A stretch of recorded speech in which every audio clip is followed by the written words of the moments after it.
Now when it comes to why you wouldn't survive scenarios, the game series I'm discussing has had plenty of time to flesh out its story and explain why their doomsday settings are just so deadly. But for once, I wanted to take a risk and tackle a new IP with a plethora of new settings and themes to discuss that also had plunged its canonical world into post-apocalypse, no matter how long and branching the explanations may be. Although considering I'm an American who plays first-person shooters frequently, I'm hoping that I don't squander and butcher what story this enigmatic dynamo of gaming, Hideo Kojima, has laid out. This week we cover the king of mixed receptions, Norman Reedus Yeetus Fetus Deletus on your fetus retreatus, winter training video for UPS and FedEx, not so Silent Hills, who's that celebrity? If it's convoluted and hard to understand in your first 3 playthroughs, then the story must be good. Honey, you ain't nothing but damaged goods. No you, high definition tears, Pantera has a perfect theme song for this game. We Are All Connected, the world's first Strand type game, if patriotism had its own re-series, a whale of a time, and at least it's not Metal Gear Survive game itself. This week, we are telling you why you wouldn't survive Death Stranding's mass extinction.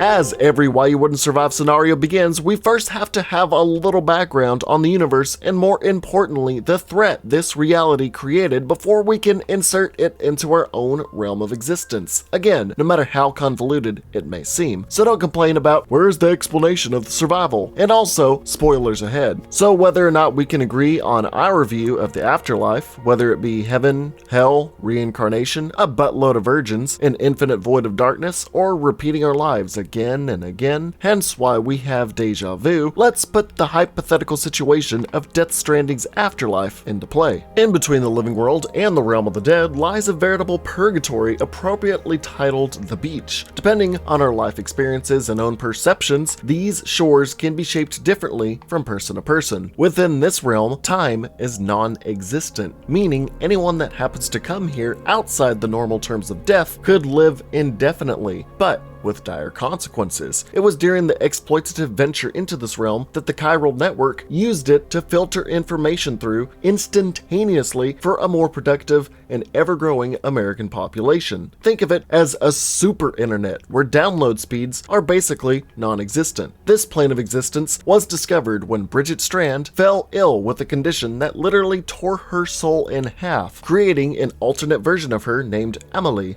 Emily having the ability to be in the living world and the beach simultaneously. Despite this, Bridget rose through the US political ranks to become Vice President of the United States, while referring to Emily as her own daughter in the general public's eyes to avoid confusion. In order to better connect to this new frontier, Vice President Strand ordered the immediate research into connecting the beach. It had been discovered that fully developed babies still in the womb of a brain-dead mother, aka still mother, were catalysts to connect not only to the beach, but the world of the dead. These bridge babies, or BBs, were being openly experimented on when by a freak accident, a surgeon had simply touched the umbilical cord of a baby in Manhattan during a C-section, causing the devastating reaction known as the void out, a pretty much massive bomb-like occurrence that completely wipes out an area, destroying any building or landmass and killing anyone within its radius, only leaving behind giant craters in its aftermath. While public outcry demanded an end to this unethical and dangerous study, research would continue in secret with the communications organization Bridges. To prevent another Manhattan-level incident, special pods were created that not only restricted physical touch to the BB's umbilical cord, but also simulated their mother's womb. It is with the proper management of these pods and connections that people could easily cross the plane into the beach. However, it wasn't until a couple by the name of Lisa Bridges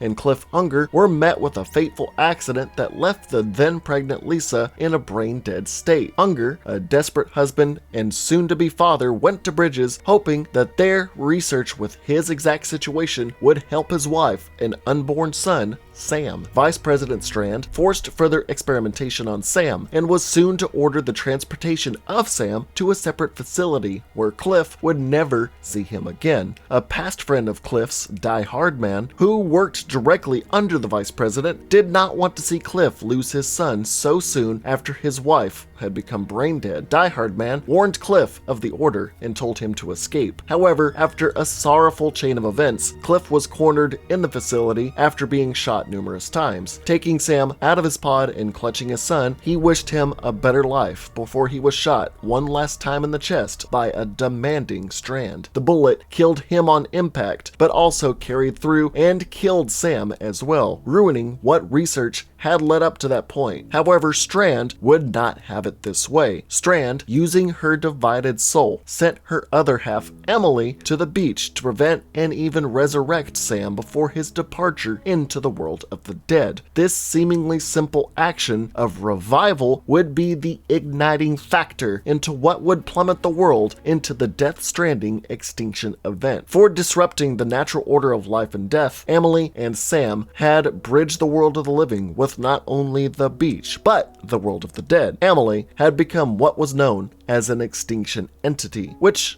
only now 6 have existed in history, with one of these entities even being the reason for the extinction of the dinosaurs. Beings known as BTs or beached things will begin to arise because of this, being the souls of the recently deceased made up of antimatter seeking the afterlife. While they are connected to the beach via spiritual umbilical cords, they still haven't a proper way to the world of the dead, and due to this have become extremely violent and dangerous. They will attempt to consume a living sapient creature and, if successful, will result in a void out, the product of antimatter reacting with regular matter in a catastrophic event as discussed earlier, basically meaning each and every person on Earth who dies will have a BT rise from the body and potentially trigger a void out, unless their body is properly cremated within a short time frame. Now, it doesn't take a rocket scientist to discern that all Homo sapiens on Earth are now ticking nuclear bombs, so the management of every living person is crucial. Due to the antimatter released into the atmosphere, naturally occurring rain will sometimes also become a deadly variation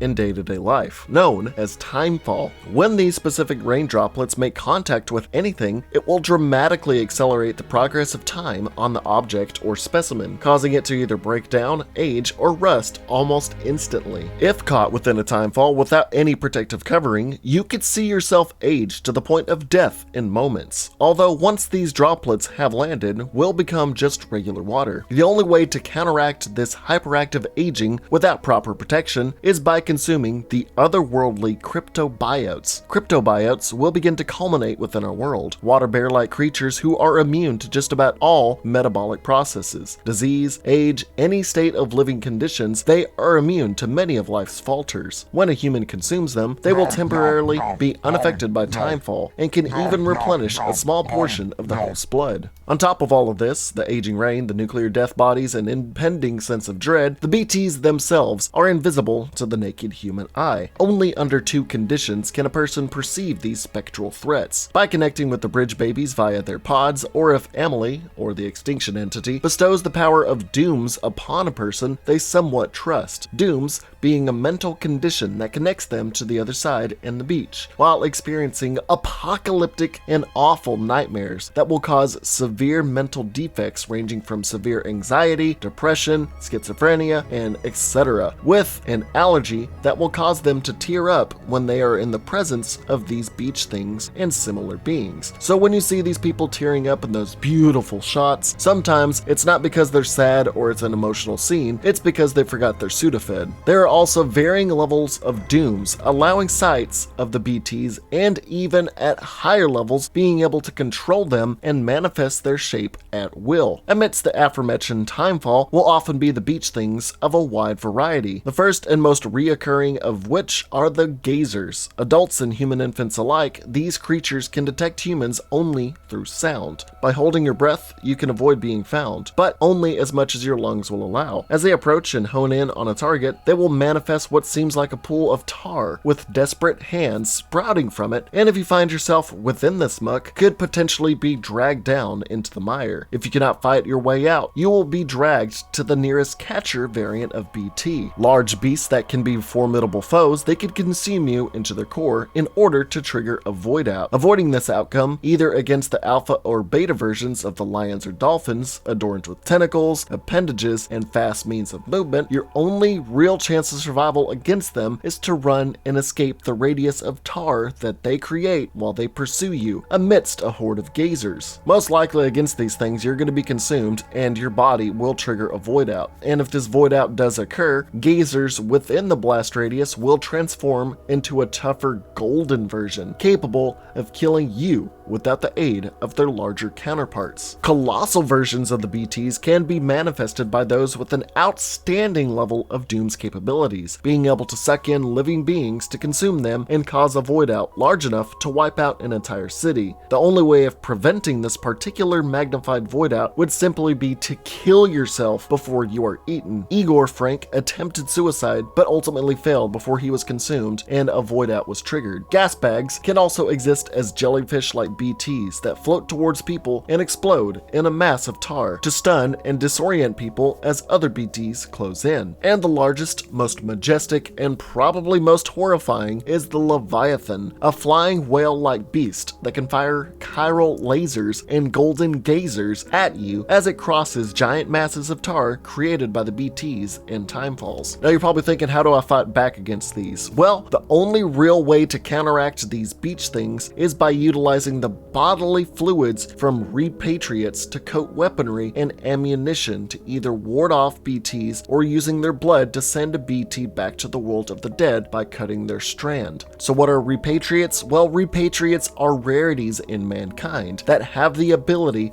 to bring themselves back to life. Each soul has their own strand, and by using their own strand, they can get back from the afterlife to ultimately revive themselves. After some rather interesting mental imagery and puking up some black tar and cryptobiotes. But there is no definitive guarantee that you will revive yourself every time. So basically what I'm getting at with the repatriates, the dooms, the cryptobiotes, the bridge babies, it's that unless you have one of these at your disposal, your chances of survival will diminish heavily over time, especially with BTs still roaming the world, unseen to our naked eyes. Without proper fetuses and equipment, it will basically be like living in a quiet place, but we cannot see these creatures, where making sound can be a death sentence in the wrong place and time. You can't fight back, you can't shoot at them, you can't do anything to them unless you have the proper blood-soaked equipment or if you have the crap. The fact that no matter how you die, if your body isn't properly cremated in specific points, BTs can arise to hunt down people to potentially trigger a void out, wiping out anything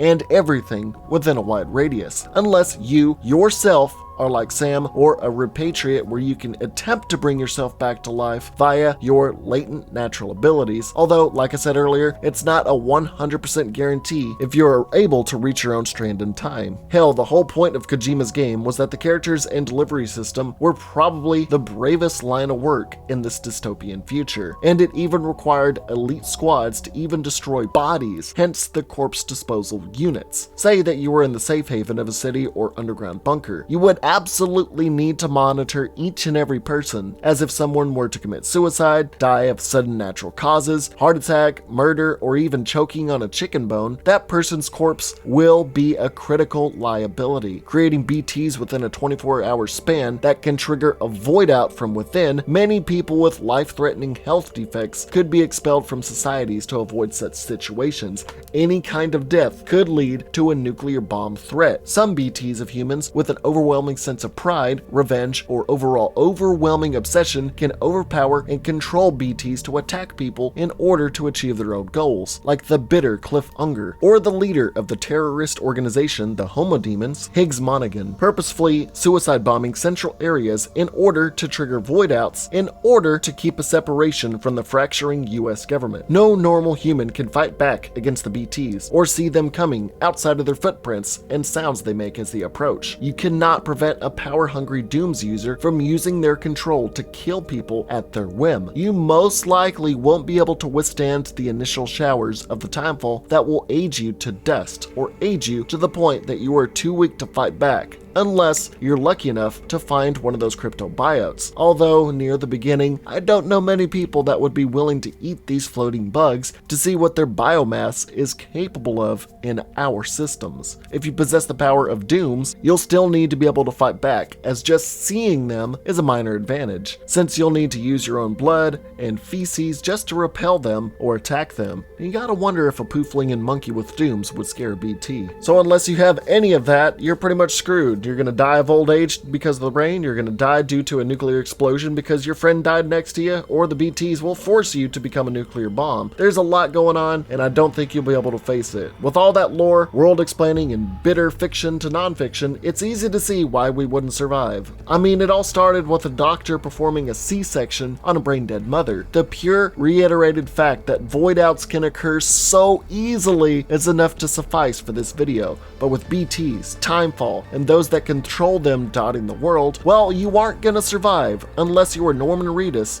or any of the cast of celebrities with plot armor. Basically, you and Hideo Kojima need to be BFFs. Did I cover enough of the lore in this new franchise? Was this not the type of game for you? Did I get something wrong or pronounce something incorrectly? Let me know in the comments. What should we do in the future as we break into a new decade? Thanks for showing your support just by watching the video, and if you want to throw in a buck or two, I have a Patreon that gives you early access to view my videos a day or more before they are released, even for only $1. Big thanks to those on screen for their continued support as patrons or donating through my live streams. Follow me on Twitter and check out some of my other content discussing the error in judgment in zombie movies or another Why You Wouldn't Survive. Next up is a huge video on the Keter class. Someone help me pronounce that correctly so I don't fuck up on the next video. The Keter class for the SCP. So it may be a while before you see me again. So until next time, I'm Zackass, aka Wow Such Gaming. Happy New Year and stay wow.